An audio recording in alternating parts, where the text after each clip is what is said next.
Hello and welcome to episode 27 of E30 M3 recreation on CarLubeTv. What does Spencer, owner of BMP Conversions, think of this project? This car is, well, I would say my dream car now. I mean, I love the M3s anyway, that's why we specialise on them, but the way we've built this car is exactly how I would have built my own car. I've been lucky enough for the customer to allow me to have free rein on it and do exactly what I would do if it was mine. And he will end up with a car that stands miles apart from all the other restored cars.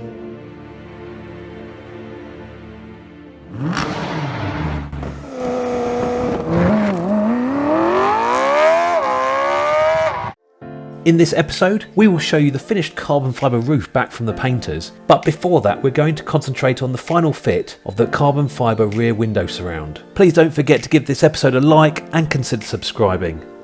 Over to Spencer. Hi there, Spencer from BMP Conversions. We're just about to go ahead and fit Enns Lister's E30 M3 C-pillar, the carbon fibre part we make in-house. On first inspection you can see what we've done is we actually screw and clamp the window frame down, but before that process there is a little bit of sanding and trimming to be done. As you can see, we've got it nigh on perfect all the way up, so this joint is what you're looking for. Keep this joint as nice and as tight as you can. When you apply the glue, you can see this flat. So we've got a flat there which is 1 inch wide, and then we've also got a flat there which is 1 inch wide. We apply glue on this lip, but the majority of the glue gets glued in behind this area, so in the actual recess of the window hole. And it's the same with this area here. So you do apply glue onto that area, so when you clamp it the two parts join, but the main glue area, bond area, is just behind here. You can see where the trim line is, so the trim line is in the actual carbon part itself. You can clearly see that round there. So again, we're using a carbon fibre roof. Our carbon fibre roof goes directly under this window frame, and as you can see, what we've done is we've put 2 TEC screws into the roof which we can fill later. We'll fill that area full of glue and then sand it down. This was a separate piece in the original window frame, and it was spot welded, so the C-pillar kit was spot welded to the steel roof. Because we're using a carbon roof, and because we're bonding this carbon piece on, we actually included this trim into the roof. So once it's painted, you can't really tell that it's not a separate piece, but it's actually one piece, and that ridge allows you to put a nice lump of glue in this area, this thick, right the way across the roof. So it's a nice strong glue joint across the roof, makes the roof waterproof, stops the water ingress from the roof down inside the car. The same at the bottom here. If you follow down, we apply again another TEC screw through there. What we're going to do now that we've actually got our roof fitting well and the C-pillar is fitting as it should, I'll try and just get down so you can see there's a nice even line along the rear quarter.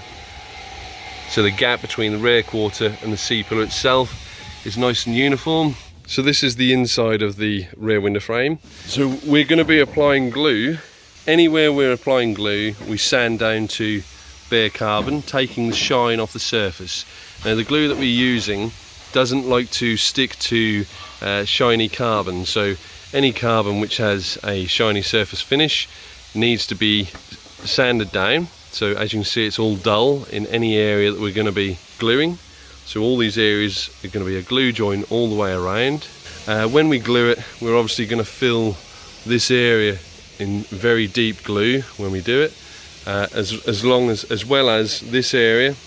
This is a glue joint all the way around, so the entire window frame is a glue joint there. And there's also a glue joint just on the underside. This is the underside of the gutter, the new gutter. That's a glue joint, so we've pre-sanded that, ready to go to be glued once the final fit is done. As you can see around this area as well, there's a glue joint where it sits on top of the rear quarter, so we've sanded that. When you come to the car, as you can see, Ray is now prepping the surface along the roof for the glue to be applied. So as you can see, the surface finish of the carbon is shiny. For the glue to stick to it, it needs to be a matte finish, and the matte finish is exactly the same principle as paint.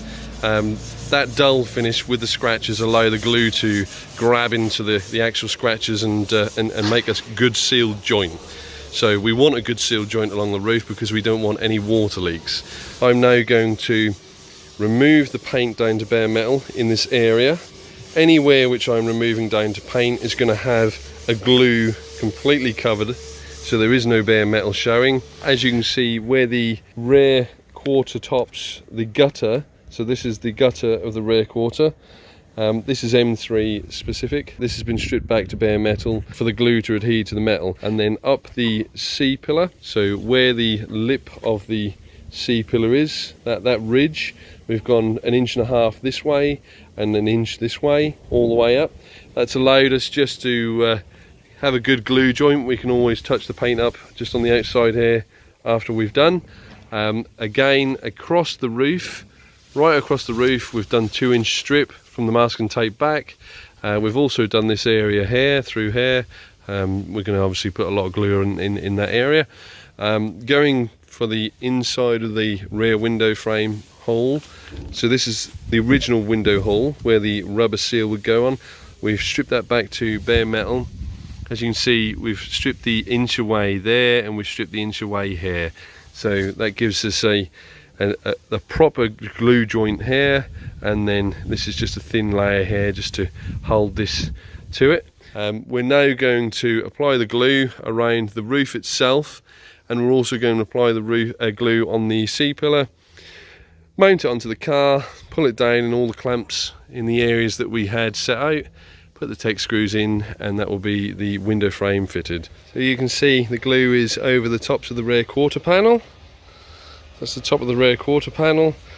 It's down in the original window hull on both surfaces in the U shape.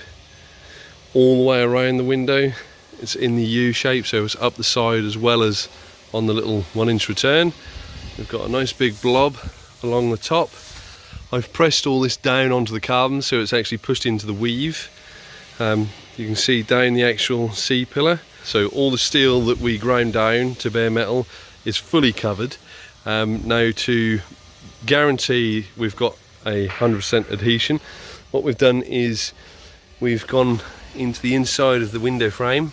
This is just wet glue. Anywhere that the window frame is touching, we've gone over with a little bit of wet glue and we've pushed the glue into the carbon, so we know that the carbon and the glue have got a complete touch all the way around, so that when we put this onto the car, when the glue touches the other glue, it is just glue sticking to glue rather than trying to push glue into carbon weave. So here we are. Basically the window frame has now been fully lifted on. We've fully glued everywhere, so this area here now is completely glued within sort of 2 inches from this face out, and that is glued right the way across the roof. What we'll do is we'll allow the glue to go off.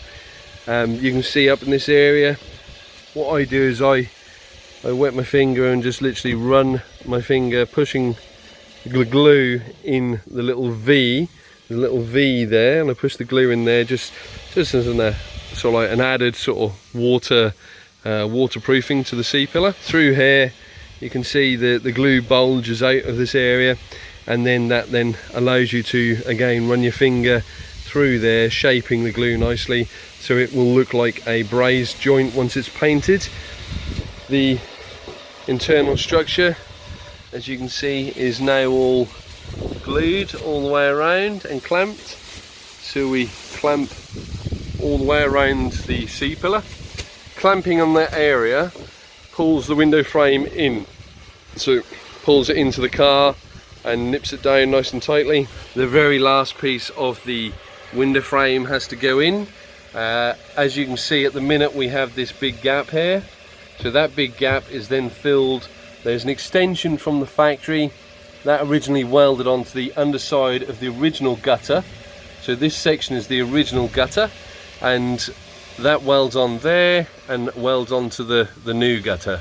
That basically offers a support, but just makes this area a lot stronger. This window frame extension, parcel shelf extension, You can see where it would have been spot welded from factory, along that point and along this point. So there's all the spot weld marks. If we turn it over, when you do a bond glue joint, you want to actually have the carbon surface rough.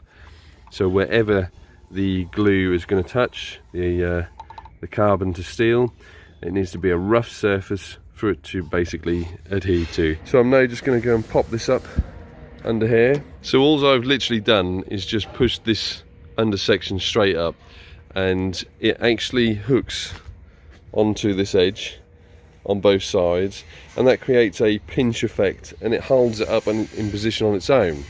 So I haven't applied any glue to this, there's no clamps, there's no screws. This piece is sitting up there on its own. I'll just show you on the underside. So again, you can get the idea of what's actually happening here and what BMW did. They actually lengthened this area. This is where the C-pillar gets its strength from. What we're going to do is we're going to apply glue on all these areas, on the steel work and on the carbon piece. I'll clamp them up this time, we'll screw them up, and we'll get the tightest body joint we can. Then when we finally put the window in, which is the last piece to go in once the car's painted, the window actually offers rigidity to the C-pillar itself as well. So you can actually fit a full original glass M3 window to this.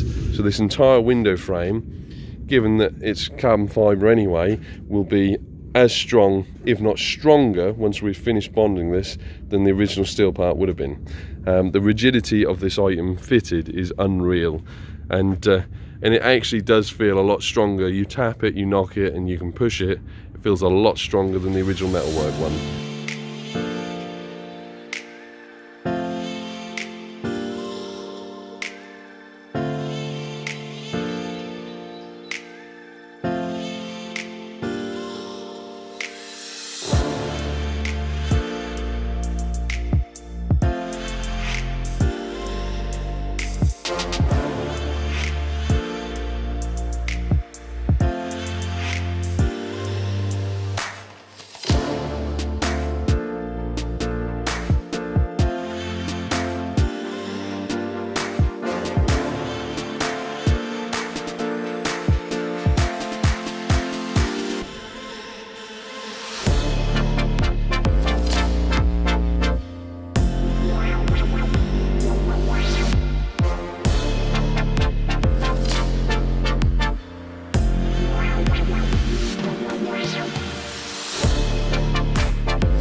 The last thing the painter has to do now is he's going to paint. If you remember, this was white. He's going to paint along the top of the door this little strip black. So all the white panels are now sat here waiting, wrapped up nicely for me to come and collect, with all the internal structures in. All the white bits of side skirts just under there. Beautiful, lovely. So there we go, all the white panels ready to go as well. So what I'll do is I'll wait for the painter to tell me that the black strip along the window door frame is done. Once that's done, we'll get the car collected and all the body parts brought back to me straight away. The car's basically arrived back from the painters. So what they've done since it's been at the painters is that they've actually repainted all the actual A pillars all the way up. They've filled in the edge of the roof, so the lip of the roof where our carbon roof joins on and the carbon roof is bonded on all the way along the full length of the entire roof from front to back has been fully skim filled. That area is now totally perfect. They've filled that and lost the 2 to 3 mil carbon lip in the roof itself. So that's then allowed us to have a nice small painted joint. So we've got just under 3 inches of paint here all the way along. You can see the white line they've done all the way down the roof itself is absolutely perfect. There's no discrepancies in that white line. The finish of the clear coat on the roof itself is absolutely beautiful. So the painter has really outdone himself. It's a really nice finish. You can see how clear the Bilstein writing is in the background.